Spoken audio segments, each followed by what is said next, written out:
सात राज्यों की 13 विधानसभा सीटों पर आज हो रहा है मतदान। सबसे ज्यादा बंगाल की 4 सीटों पर डाले जा रहे वोट। पीएम मोदी और राष्ट्रपति पुतिन के बीच हुई द्विपक्षीय वार्ता। यूक्रेन जंग, आतंकवाद और नई चुनौतियों पर रहा फोकस। पुतिन ने मोदी को दिया रूस का सर्वोच्च नागरिक सम्मान। प्रधानमंत्री बोले, युद्ध से नहीं निकलता शांति का रास्ता। भारत में 6 न्यूक्लियर पावर प्लांट बनाने में मदद करेगा रूस। नई दिल्ली और मॉस्को ने 9 समझौतों पर किया हस्ताक्षर। अमेरिका ने माना पीएम मोदी पुतिन की दोस्ती का लोहा। का भारत ही रूस से रुकवा सकता है यूक्रेन जंग। मॉस्को से वियना पहुंचे प्रधानमंत्री मोदी का जोरदार स्वागत। पीएम के गले मिले चांसलर की रात्रि भोज की मेजबानी। पीएम मोदी के बाद लोकसभा स्पीकर ओम बिरला जाएंगे रूस। 10वें ब्रिक्स सम्मेलन में भारतीय शिष्टमंडल का करेंगे नेतृत्व। लखनऊ आगरा एक्सप्रेस वे पर स्लीपर बस की टैंकर से भिड़ंत। 2 महिलाओं और 1 बच्चे सहित 18 की मौत, 20 घायल।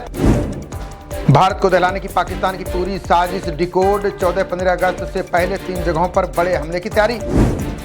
ऑस्ट्रेलिया में जौहर दिखाएगा भारत का लड़ाकू विमान। एक्सरसाइज पिच ब्लैक 24 में 20 देश लेंगे हिस्सा। यूपी, दिल्ली समेत 15 राज्यों में भारी बारिश का अलर्ट जारी। असम के 26 जिलों में 17 लाख लोग बाढ़ से प्रभावित। आज बाढ़ प्रभावित इलाकों का दौरा करेंगे सीएम योगी। पीलीभीत, खीरी में पीड़ितों को बांटेंगे राहत सामग्री। जनसंख्या नियंत्रण के लिए व्यापक राष्ट्रीय नीति जरूरी। संघ ने कहा, कुछ इलाकों में आबादी का संतुलन नहीं। स्कूलों से होगा सर्वाइकल कैंसर के खिलाफ टीकाकरण। पीएम मोदी नई दिल्ली से लॉन्च कर सकते हैं अभियान। पाकिस्तानी अदालत ने इमरान की जमानत अर्जी की खारिज। 9 मई को हुए दंगों के मामलों में आरोपी हैं पूर्व प्रधानमंत्री। चुनाव जीतकर अपना दूसरा कार्यकाल पूरा करेंगे बाइडन। व्हाइट हाउस प्रवक्ता का दावा, सभी डेमोक्रेट हैं एकजुट। बाइडन ने की यूक्रेन को हवाई रक्षा उपकरण देने की घोषणा। नाटो सम्मेलन में बोले, युद्ध में विफल हो रहा है रूस। हाथरस कांड में बाबा ने नहीं दिया एसआईटी के नोटिस का जवाब। हादसे के मूल कारणों की रिपोर्ट पर भी खड़े हुए कई सवाल। हूथियों ने अरब सागर में मेर्स्क सेंटोजा जहाज पर किया हमला। चालक दल और जानमाल के नुकसान की कोई खबर नहीं। सब्जियों की कीमत बढ़ने से खुदरा महंगाई में होगी वृद्धि। भीषण गर्मी के बाद बारिश से फसलों को हुआ नुकसान। पंजाब भाजपा के 4 बड़े नेताओं को जान से मारने की धमकी। पार्टी छोड़ो नहीं तो दुनिया से उठा देंगे, कार्यालय पहुंची चिट्ठी। गाजा में इजरायली सेना का लगातार 4थे दिन हमला। स्कूल में शरण लेने वाले 27 लोगों की गई जान। पुरी में भगवान बलभद्र की मूर्ति गुंडीचा मंदिर में सेवादारों पर गिरी। ताल ध्वज रथ से उतारते समय हादसा, 9 घायल, मूर्ति सुरक्षित। यौन शोषण मामले में जेडीएस नेता सूरज रेवन्ना को नहीं मिली राहत। कार्यकर्ता के उत्पीड़न मामले में जमानत याचिका हुई खारिज। चीन को उसी की भाषा में जवाब देने की बड़ी तैयारी। एलएसी से सटे हॉटस्पॉट पर लगेंगी भगवान बुद्ध की प्रतिमा। समलैंगिक विवाह पर खुली अदालत में नहीं होगी सुनवाई। वरिष्ठ अधिवक्ता सिंघवी के आग्रह पर सीजेआई का निर्णय। राज्य कैबिनेट के सामने रखी जाएगी जातीय जनगणना रिपोर्ट। विपक्ष ने कहा, घर घर जाकर नहीं किया गया सर्वेक्षण। महाराष्ट्र के हिंगोली में महसूस किए गए भूकंप के झटके। 4.5 मापी गई तीव्रता। किसी के हताहत होने की खबर नहीं। वॉशिंगटन में आयोजित अंतर्राष्ट्रीय सभा में बोले राम माधव। कहा, अब राजनीतिक बल बन चुका है सांस्कृतिक राष्ट्रवाद। कोको के करीबी पौधे की 3 नई प्रजातियों की खोज। दुनिया भर में वनस्पति से चॉकलेट उत्पादन में होगी वृद्धि।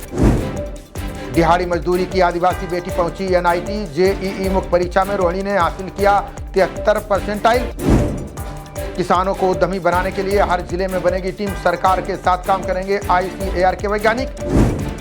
स्वास्थ्य मंत्रालय में प्रधान सलाहकार बनी डॉक्टर स्वामीनाथन। विश्व स्वास्थ्य संगठन की मुख्य वैज्ञानिक की निभा चुकी हैं भूमिका। महाराष्ट्र में 7 रेलवे स्टेशनों का नाम बदलने का प्रस्ताव पारित। विधानसभा के बाद मंजूरी के लिए केंद्र को भेजे जाएंगे नाम। World academy of art and science के फेलो चुने गए सौरभ डोभाल। वैश्विक विचार, नेतृत्व और शोध में योगदान के लिए दिया गया सम्मान। सब्जियों की बढ़ती कीमतों के लिए ममता ने केंद्र को बताया दोषी। बंगाल टास्क फोर्स को दिया कीमतों में नियंत्रण के लिए 10 दिन का समय। 13 जुलाई को मुंबई को 15,870 करोड़ की सौगात देंगे पीएम मोदी। कई विकास परियोजनाओं की आधारशिला रखने के बाद करेंगे रैली। अंबानी परिवार के संगीत समारोह में थिरके उद्धव ठाकरे के बेटे तेजस। शिवसेना ने कहा, पिता जुबानी हमले में माहिर, बेटा नृत्य कलाकार। आतंकी समूह सिख फॉर जस्टिस पर फिर बड़ा प्रतिबंध। 5 और साल के लिए गैर कानूनी संगठन घोषित किया। 2 साल में खत्म हो जाएगी यात्रियों की वेटिंग की समस्या। 2026 तक 10,000 नॉन एसी कोच बनाने का किया फैसला। जेपी नड्डा का कांग्रेस और कमेटी पार्टियों पर वार। बोले, वैज्ञानिक रूप से दिवालिया और सत्ता के भूखे हैं ये दल। कर्नाटक हाईकोर्ट से चीनी नागरिक को बड़ा झटका। स्वदेश वापसी की याचिका की खारिज। मुकदमों का दिया हवाला। बिस्तरक पुलिस और शातिर बदमाश के बीच मुठभेड़। बदमाश नकीब को पुलिस ने घायल अवस्था में किया गिरफ्तार। थाना सूरजपुर में गुलिस्तानपुर में 2 किराएदारों में विवाद। सिर पर डंडा लगने से घायल संभल निवासी शाहरुख ने तोड़ा दम। दनकौर में युवती से मिलने गए प्रेमी की पीट कर ली जान। पुलिस ने नामजद रिपोर्ट दर्ज कर शुरू की जांच। ग्रेटर नोएडा के स्मार्ट विलेज तिलपता का जलभराव से बुरा हाल। लोगों ने एसीईओ से लगाई समस्या से निजात दिलाने की गुहार।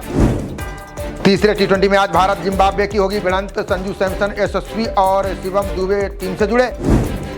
भारतीय महिला टीम ने तीसरा टी20 जीतकर सीरीज की बराबर। साउथ अफ्रीका को 10 विकेट से धोया। मंधाना ने जड़ा अर्धशतक। पहले खेलते हुए साउथ अफ्रीका की टीम 84 रन पर हुई ढेर। जवाब में भारत ने बिना विकेट गंवाए हासिल किया लक्ष्य। टीम इंडिया का कोच बनने के बाद बोले गौतम गंभीर का भारतीयों के सपनों के लिए लगा दूंगा पूरी ताकत। खबरों का सिलसिला जारी रहेगा, देखते रहिए जनप्रवाद। नमस्कार।